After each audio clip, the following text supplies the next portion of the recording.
ISI និងកោសានជ័យគឺជាក្រុមដែលបំពេញកូតាកីឡាករបរទេសបានមុនគេទីបំផុតកីឡាករបរទេសចំនួន6រូបរបស់ ISI និងកោសានជ័យត្រូវបានបំពេញគ្រប់លក្ខខណ្ឌអស់ហើយសម្រាប់ការចូលរួមលីកកម្ពុជាកម្ពុជារដូវកាលក្រោយ2025-2026កីឡាករបរទេសទាំង6រូបនោះរួមមានកីឡាករដែលបន្តកុងត្រា3រូ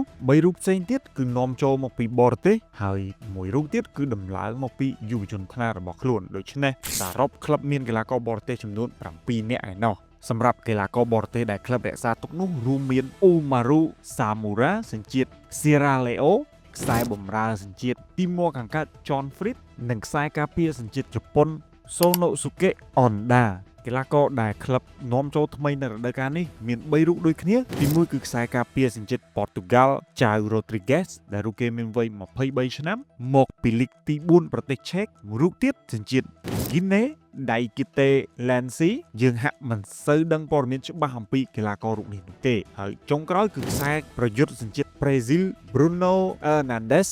សម្រាប់យុវជនដែលទើបតែដំឡើងជាមួយនឹងឈុតធំសញ្ជាតិ Nigeriaគឺកីឡាករ Emmanuel Chinoso កីឡាកររូបនេះបានលេងឲ្យក្រុម U19 ISI និងកោសានជ័យនិងជួយក្រុមលើកពានកាលពីរដូវកាលមុនសូមបញ្ជាក់ផងដែរថាតាមច្បាប់ CPL នៅរដូវកាលនេះគឺអនុញ្ញាតឲ្យកីឡាករបរទេសមាន6រូបក្នុងក្រុមនិងមិនមានកំណត់កូតាកីឡាករអាស៊ាននោះទេប៉ុន្តែអាចដាក់លេងបាន5អ្នកលើទីលាននិងម្នាក់អង្គុយនៅកៅអីបម្រុងដូច្នេះ ISI និងកោសានជ័យត្រូវមានកីឡាករម្នាក់និងមិនត្រូវបានចុះបញ្ជីនោះទេបញ្ជាក់បន្តិចទៀតផងដែរទោះមិនមានកីឡាករអាស៊ានប៉ុន្តែក្លឹបនៅតែអាចចុះឈ្មោះកីឡាករអាស៊ានទៅតាមតម្រូវការដែលពួកគេចង់បាន